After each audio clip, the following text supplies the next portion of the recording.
நிகழ்தகவு. ஃபைனான்சியரை பின்னாடி இருந்து வெட்டி தள்ளிய மர்ம கும்பல், கத்திய போட்டுட்டு எஸ்கே. விசாரணை வளையத்தில் பங்காளிகள், பின்னணி என்ன?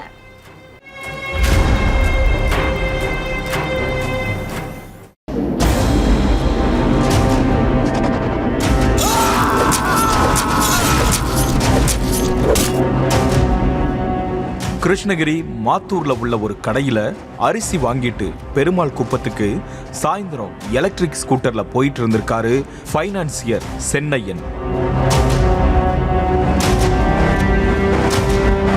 மாடர அள்ளி ஏரி கரையோரமா போயிட்டு இருக்கப்போ சென்னையன் ஸ்கூட்டிக்கு பின்னால ஒரே பைக்ல 3 பேர் வந்திருக்காங்க. அதுல ஒருத்தர் திடீர்னு சென்னையன் கழுத்துக்கு பின்னால கத்தியால வெட்டி இருக்காரு. இத கொஞ்சம் கூட எதிர்பார்க்காத சென்னையன் ஸ்கூட்டியோட அப்படியே சாலையில விழுந்திருக்காரு. அடுத்து 3 பேரும் சேர்ந்து சென்னையனை அரிவாளாலையும் கத்தியாலையும் வெட்டி இருக்காங்க.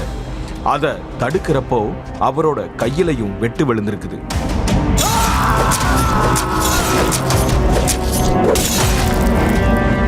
சென்னையனோட அலறல் சத்தத்தை கேட்டு அங்க இருந்த சிலர் கத்தி கூச்சலிட்டுக்கிட்டே காப்பாத்த ஓடி வந்திருக்காங்க. மக்கள் ஓடி வர்றதை பார்த்த 3 பேரும் கத்தியையும் அரிவாளையும் அங்கேயே போட்டுட்டு துண்டை காணும் துணியை காணும்னு தலை தெறிக்க ஓடி இருக்காங்க. கழுத்துலையும் கையிலையும் ரத்தம் வடிய வடிய வழியில இருந்த சென்னையனை 108 ஆம்புலன்ஸ் வரவழைச்சு ஹாஸ்பிட்டலுக்கு அனுப்பி வச்சிருக்காங்க.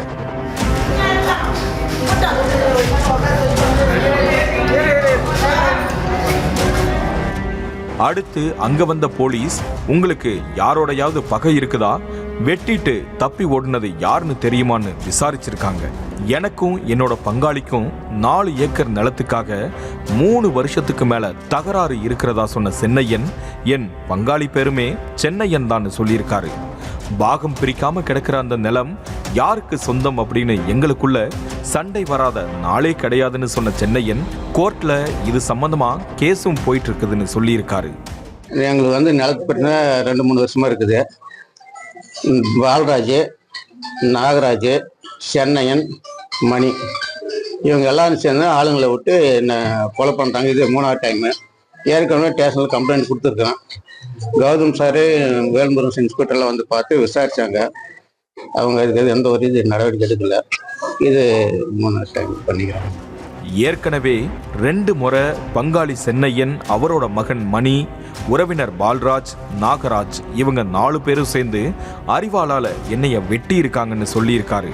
அது சம்பந்தமா மாத்தூர் போலீஸ் ஸ்டேஷன்ல வழக்கு இருக்கிறதாவும், புகார் கொடுத்தப்பவே என் பங்காளி சென்னையன் மேல போலீஸ் நடவடிக்கை எடுத்திருந்தா இவ்வளவு தூரம் வந்திருக்காதுன்னு சொல்லியிருக்காரு.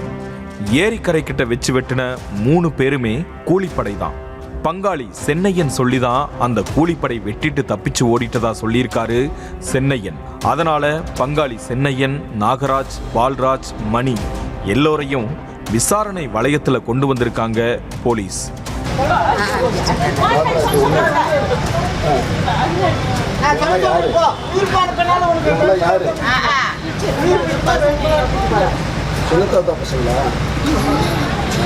இவங்க எல்லார்கிட்டையும் ஒரு பக்கம் விசாரணை போயிட்டு இருந்தாலும் வெட்டப்பட்ட சென்னையன் ஃபைனான்சியர் அப்படிங்கறதால ஊர்ல பலர்கிட்ட பணம் கொடுக்கல் வாங்கல் பிரச்சனையும் இருக்குது.